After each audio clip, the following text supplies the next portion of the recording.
তখনই সেই লোকটি নিজের মাথাটি স্প্রিংয়ের মতো পিছন দিকে ঘুরিয়ে দেয়।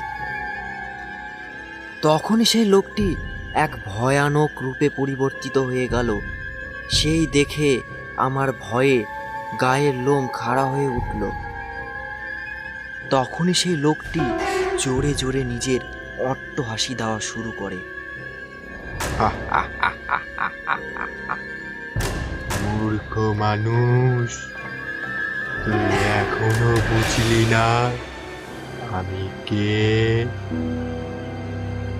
তোকে আমার ডেরাতে নিয়ে গিয়ে বেশ করে খাবো। আমি খুবই ক্ষুধার্ত। কতদিন ধরে একটা শিকার পাইনি, আজ পেয়েছি।